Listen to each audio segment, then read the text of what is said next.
আপনারা হয়তো ধারণা করতে পারেননি, আমি যখন রোজার শুরু থেকে এবং রোজার আগে থেকে বলছি যে রোজার মধ্যে প্রবলেম সলভ না হইলে ঈদের পরে বড় ঝামেলা আছে, লক্ষণ কিছু টের পাচ্ছেন আপনারা? আমি কিন্তু সুনির্দিষ্টভাবেই বলেছি এবং নিজের অভিজ্ঞতা এবং নিজের সোর্স থেকে বলেছি যে রোজার পরে কিন্তু পরিস্থিতি ভালো না। খেলা তো একদিক থেকে খেলছে না, একজন খেলছে না, অসংখ্য দিক থেকে খেলা হচ্ছে। আওয়ামী লীগ খেলছে, বিএনপি খেলছে, জামাতে ইসলামী খেলছে, এগুলো চাক্ষুষ। এনসিপি খেলছে চাক্ষুষ। তার আড়ালে বর্তমান সরকার কি একরকম খেলছে না?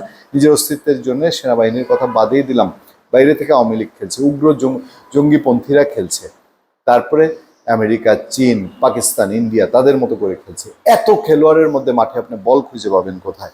সেই জন্যে বিএনপি যখন খুব নড়েচড়ে উঠছে, বিএনপি যখন বলছে যে অনির্বাচিত সরকার দিয়ে দেশ পরিচালনা করার চেষ্টা করা হচ্ছে, একটা বজগটো লাগায় দিয়ে একটা অনির্বাচিত সরকার চলতেই থাকবে চলতেই থাকবে। দেখেন, ঐক্যমত্য কমিশনে মতামত দেবে বিএনপি, তাতে বলা হচ্ছে শুধু হ্যাঁ বা না বলতে, আপনি কোনো মতামত বিস্তারিত বলতে পারবেন না। আপনাকে শুরুতেই চাপিয়ে দিছে, আপনি বলবেন হ্যাঁ অথবা না, মানে এটা এমসিকিউ পরীক্ষার মতন।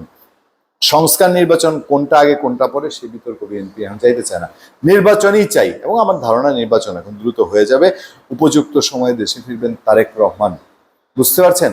বিএনপি কিন্তু একটা সাইড নিয়ে নিয়েছে, এখন আর বিএনপি নড়ার জায়গা নেই। বিএনপি তার পলিটিক্যাল যে অ্যাম্বিশন সেটা সে ঠিক করে ফেলেছে এবং আমার ধারণা সেটা আদায় হবে।